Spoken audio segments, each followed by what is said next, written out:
A jogadora de vôlei de praia Carol Solberg foi condenada ao pagamento de uma multa de R$ 1.000, multa esta que será convertida em advertência, através de um julgamento virtual realizado pelo Superior Tribunal de Justiça Desportiva. Qual a infração de Carol? Ter se manifestado publicamente numa entrevista de forma contrária ao governo Bolsonaro. Para não esquecer, fora Bolsonaro! O episódio se trata de uma punição a uma infração desportiva ou estaremos diante de censura? Então, antes de mais nada, se você é alguém que gosta de política, de filosofia, de cultura, eu peço que você se inscreva aqui no nosso canal, que você assista esse vídeo até o final, que você curta se você gostar, que você ative os sininhos das notificações para ficar sempre informado sobre o que acontece por aqui. Vamos então à análise crítica dos fatos. A denúncia inicial se baseou em 2 artigos do Código Brasileiro de Justiça Desportiva: o 191, deixar de cumprir regulamento da competição, e o 258, assumir qualquer conduta contrária à disciplina ou à ética desportiva não tipificada pelas demais regras do Código. A maioria, inclusive o subprocurador que tinha apresentado a denúncia, Wagner Dantas, entendeu que a acusação de infração ao artigo 258 deveria ser desconsiderada. Assim, ela está liberada para disputar a próxima etapa do circuito brasileiro no fim de semana.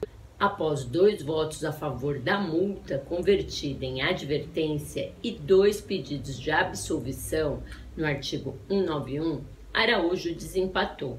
O presidente da comissão disse que votaria pela advertência como um puxão de orelha à atleta, que, nas suas palavras, tomou um susto ao ir a julgamento e que poderia ter até prejudicado a sua parceira Thalita, caso fosse suspensa. A Carol disse que se manifestou dessa forma pois sentiu necessidade de protestar diante do que ela considera erros de Bolsonaro na condução do combate à Covid-19 e às queimadas na Amazônia e no Pantanal. Ela ressaltou que em nenhum momento quis ofender a CBV e o Banco do Brasil, patrocinador da confederação. Questionada pelo subprocurador se estava arrependida da sua fala, Carol respondeu que de maneira nenhuma estava arrependida. É difícil vislumbrar nesse caso alguma infração que Carol teria cometido. Se o patrocinador é o Banco do Brasil, a sua manifestação ela nada disse sobre o Banco do Brasil.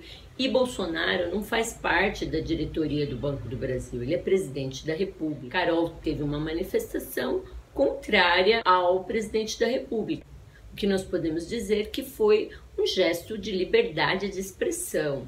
A gente também não vê nenhuma infração da Carol, porque ela não assumiu nenhuma conduta contrária à disciplina desportiva. O interessante é que houve um caso análogo, que não houve nenhuma denúncia, não houve nenhum julgamento, que foi um caso de manifestação política por parte de atletas, ocorrido em setembro de 2018. Naquela ocasião, os atletas Wallace e Maurício Souza fizeram o número 17 com os dedos numa foto durante disputa do Campeonato Mundial de Vôlei de Quadra.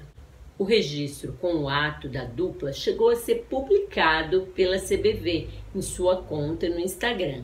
A entidade, porém, removeu a publicação e publicou uma nota de repúdio.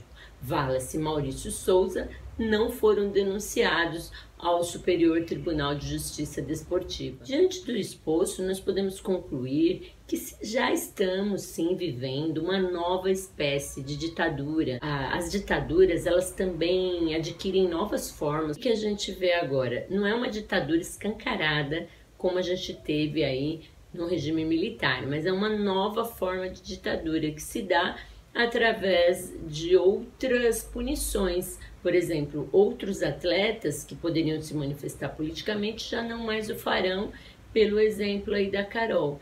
Então, porque se fosse uma questão de uma regra, ninguém pode se manifestar, haveria também uma punição de multa convertida em advertência por aqueles 2 jogadores que estavam às vésperas de uma eleição fazendo campanha em pleno jogo de vôlei a favor do candidato da extrema-direita, que é o Jair Bolsonaro. Mas não é com surpresa que nós vemos isso. Esse não é o primeiro caso de censura praticado em pleno governo Bolsonaro e com certeza não vai ser o último, infelizmente.